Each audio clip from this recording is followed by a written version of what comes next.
नमस्कार दोस्तों। अब एक आइडियल कंट्री है पाकिस्तान। अगर मान लीजिए कि किसी कंट्री के पास 22-25 करोड़ की पॉपुलेशन और 3-4 बिलियन ही रिजर्व में पड़े हो, तो डेफिनेटली सोचने पर मजबूर हो जाएगा कि भाई अब मैं अपने कंट्री के अंदर ऐसी कौन सी चीज करूं जिससे मैं इतने सारे लोगों को रोजगार दे पाऊं, महंगाई उसकी कंट्रोल में रखूं, इन्फ्लेशन रेट जो है वो एक लिमिट तक मेंटेन रहे। लेकिन अब यहाँ पर होता क्या है कि जैसे कुछ ऐसी चीज आती है इंडिया के पॉइंट पर डाइवर्ट कर दिया जाता है। अब जरा देखिए कि महंगाई, बेरोजगारी, पिछले दिनों हमने आटे की बात सुनी थी कि गवर्नमेंट आटा बांट रही थी। क्यों? क्योंकि जो जनरल स्टोर थे उसमें आटा बहुत महंगा हो गया था, तो और उसके पीछे लोग दौड़ दौड़ कर जा रहे थे। 1-2 लोगों की मौत भी यहाँ पर हो चुकी थी, वो भी हमने सुना था। कहने का मतलब ये है कि ऐसी आइडियल सिचुएशन में है पाकिस्तान कि आने वाले दिनों में आंतरिक विखवाद इतने ज्यादा है, आंतरिक सिचुएशन इतनी खराब है कि आने वाले दिनों में हमें कई सारी सिविल वॉर और कई सारे टुकड़े होते हुए दिखेंगे। तो यहाँ पर यही बात हो रही है। इसी के साथ ही वीडियो शुरू करते हैं। और हाँ दोस्तों, एक और रिक्वेस्ट है आपसे कि कृपया करके हमें सुपर थैंक्स के माध्यम से मदद करना ना भूलें। खूबसूरत बात है ये इधर कर लेना कि मफलूज सफारतकारी तो फलाना तो धिगाना। तो आपकी हैसियत क्या है? आप भूखे नंगे मुल्क हैं, कर्जों में डूबे हुए हैं, बाहर कोई आपके साथ खड़ा नहीं है। अमेरिका भारत का दिफाई पार्टनर है। रूस से भारत सबसे बड़ा असले का खरीदार है। सऊदी अरब, ओमान, यूएई मोदी को सबसे बड़े सिविलियन अवार्ड दे चुके हैं। सुषमा वो यूएई कॉन्फ्रेंस होती है ओआईसी की, ओआईसी रहेगी। मुस्लिम अम्मा तो मुस्लिम अम्मा बेवा अम्मा बन गई है ना। वो सुषमा स्वराज को वह बुला लेते हैं। मक्का डिक्लेरेशन से कश्मीर निकल जाता है। और इसके अलावा आप सारे मुसलमान ममालिक के साथ भारत के ताल्लुकात हैं। और आपके साथ खड़ा कौन है? तुर्की और मलेशिया। तुर्की और मलेशिया क्या कर रहे हैं ये भी आपको पता है। पाकिस्तान ने कश्मीर आजाद कर 1-2 ऑप्शन हैं। एक ऑप्शन ये है ये कश्मीर, ये वाक़े, ट्वीट, तकरीरें, रैलियां, नया नक्शा। और मुझे दुख हो रहा है अक्टूबर 2019 में जब भारत ने नया नक्शा जारी किया था जिसमें गिलगित बल्तिस्तान था, जिसमें आजाद कश्मीर था, उस वक्त हमारे ये सारे जुगतबाज और कीड़े निकालने वाले पता नहीं कहां थे। आज सारे निकल आए हैं। उस वक्त क्यों नहीं पता चला कि ये आजाद कश्मीर भी उनके हिस्से में आ गया? ये सिंबॉलिकली आपने उनके साथ खड़ा होना। यानी आप मुस्लिम उम्मा आपके सामने, अमेरिका आपके सामने, भारत आपके सामने, रूस आपके सामने, सारा कर क्या सकता है? इजहार यकजहती वो कर ली। अब दूसरा ऑप्शन है लड़ना, लड़कर करना। फलस्तीन लड़कर ले लिया, छोड़ दें इसको। शाम ने लड़कर क्या ले लिया, छोड़ दें इसको। लीबिया ने लड़कर के ले लिया, छोड़ क्या ले लिया, छोड़ दें इसको। इराक ने क्या करें फिर? ले लिया, छोड़ दें। क्या करें ये भी तो बताएं ना। ये है दो चीजें भाईजान, 2 चीजें। एक तो ये कि आप लड़ना है। सारी बैठे हमारी ये जो पार्लियामेंट बैठे और डिसीजन करे कि चलना नहीं। सर वो तो कह चुके हैं। सर वो तो प्राइम मिनिस्टर ने कल ऐलान कर दिया ना। उन्होंने कल मैं जरा सुना दूं आपको, फिर मैं आपसे कंटिन्यू करूंगा। सर मुझे जरा सुनाने दें।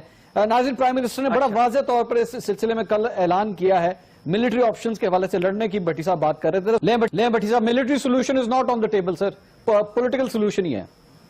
सर नहीं सर, ये वजीर आजम ने कहा है ना, मेरी अपोजिशन को, जो मेरी अपोजिशन है, जिनका मुझे एहतराम है, मैं पहले भी कहा, बेनजीर भुट्टो, नवाज शरीफ, इमरान खान, अयूब खान, परवेज मुशर्रफ, कोई भुट्टो साहब, कोई ये नहीं, किसी की ये ख्वाहिश होगी कि कश्मीर उसके हाथ से निकल जाए या कश्मीर बेच दे। सियासत एक अलग जगह है। लेकिन सर बात यह है कि आपने कश्मीर कमेटियां रिश्वत के तौर पर बांटी।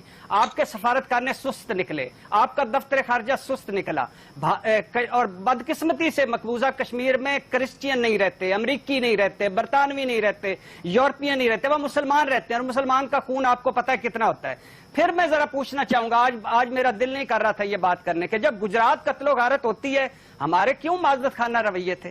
जब पठानकोट का वाकया होता है हमारी FIR क्यों गुजरांवाला में दर्ज हुई? जब समझौता एक्सप्रेस होती है हमारा क्यों माजरत खाना रवैया था? मुझे एतराज है सर, 2 दिन पहले बांग्लादेश में मोदी कहता है कि मैंने पाकिस्तान तोड़ने पर मुझे फख्र है। हसीना वाजिद के साथ वो उस तस्वीर के नीचे मुआहदा करता है जो हमने हथियार डाले हुए होते हैं जिस तस्वीर में। और 1 दिन पहले काबुल में वो हर्जा सराई करता है और पाकिस्तान को दहशतगर्द करता है। वो घर आ जाता है अजीत डोल राज चीफ के साथ, घर आके हैप्पी बर्थडे केक काटता है, पग देता है और चला जाता है। सर मुझे एतराज है, उफा डिक्लेरेशन से, खुरम दस्तगीर साहब बैठे हुए हैं, काबिल एहतराम है, उफा डिक्लेरेशन से कश्मीर क्यों निकला था नवाज शरीफ साहब के दौर में? मुझे एतराज है मकबूल बाल की किताब शौर्य फर्दा पर क्यों पाबंदी लगी थी? मुझे इतराज है तकरीबी हलफ बर्दारी में अब गए, बहुत अच्छी बात है। हुर्रियत कॉन्फ्रेंस वालों से क्यों नहीं मिले थे?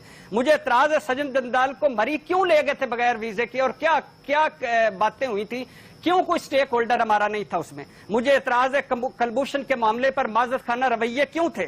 मुझे एतराज है कि 4 साल हमारा वजीर खारजा क्यों नहीं रहा? मुझे एतराज है कश्मीर कमेटी आपने मौलाना साहब सर सारे सवालों के जवाब देते हैं भट्टी साहब ने कहा कश्मीर पे क्या किया। सर सारे सवालों के जवाब देते हैं, मौजूदा हुकूमत से तो ले लेना। आखिरी बात मंसूर साहब, आखिरी बात मंसूर साहब, आखिरी बात जी बोले आखिरी बात। मुझे यानी उन मौलाना साहब से जिनको हमने पूछा कि आपने कश्मीर पर क्या, कि उन्होंने कहा मैं बंदूक लेकर क्या हमला कर दूं कश्मीर पर।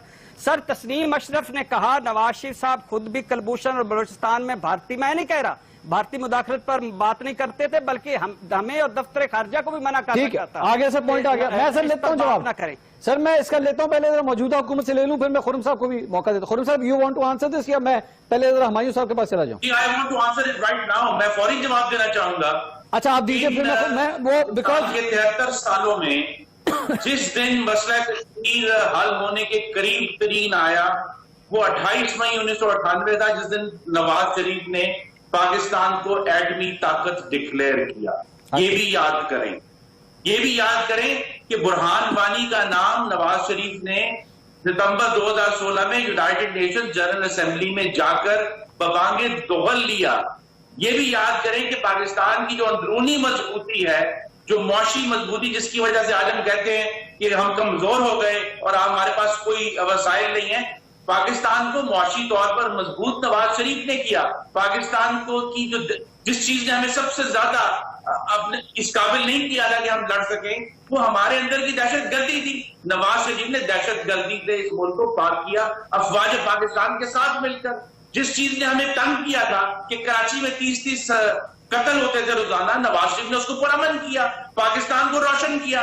तो यहां रिकॉर्ड की बात यह है कि बजाय इस पर गौर किया जाए कि हिंदुस्तान को ये जुर्रत कैसे हुई 5 अगस्त 2019 को, जो उसको 72 साल जुर्रत नहीं हुई कि उसने कश्मीर के ऊपर कब्जा कर लिया। उसको जुर्रत इसलिए हुई कि इमरान खान की गवर्नमेंट ने हिंदुस्तान को अपीज किया। उन्होंने कहा करतारपुर बनाएंगे, हिंदुस्तान ने आगे से जो है बालाकोट पर हमला कर दिया। आपने अभिनंदन को एक दिन के बाद वापस किया, करतारपुर को बंद नहीं किया, उन्होंने कश्मीर पर हमलावर हो गए। और मैं ये पूछना चाहता हूं, जो भी इसका जवाब दे दे, कश्मीर का केस क्यों नहीं लड़ा गया पूरी दुनिया में? क्योंकि मैं फिर कहूंगा पाकिस्तान के अंदर ये केस नहीं लड़ना, पाकिस्तान से बाहर लड़ना। हुमायूं साहब, यू नीड टू आंसर। हमें हमारी डिप्लोमेसी, और मेरे ख्याल में इरशाद भट्टी साहब भी यही फरमा रहे थे, और खैर इरशाद भट्टी साहब तो सबकी बात कर रहे थे, सिर्फ इस मौजूदा हुकूमत की बात नहीं कर रहे थे, कि हमारी जो पोजीशंस होनी चाहिए, जितना उसमें एग्रेशन होना चाहिए, जिस हद तक हम एक स्ट्रांग पोजीशन दिखा सकते हैं, वो हम क्यों नहीं दिखाते? हम क्यों ये समझते हैं कि दरअसल में मिलिट्री सोल्यूशन के बारे में हमने बात तक नहीं करनी? हमारा इतना सॉफ्ट एक्सपोजर क्यों जाता है हमेशा भारत की तरफ?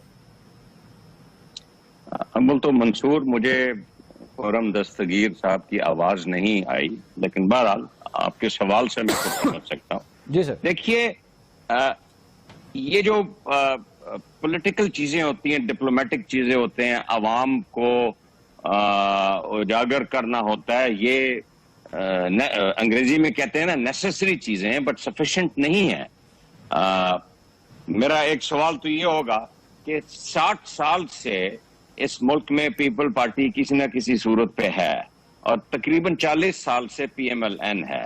तो मैं इन दोनों मेजर पार्टियों को सवाल करना चाहता हूं कि वो जरा लिस्ट मुझे बना के बताएं कि उनकी कश्मीर कॉज के सिलसिले में क्या क्या खिदमात और क्या जदोजहद है।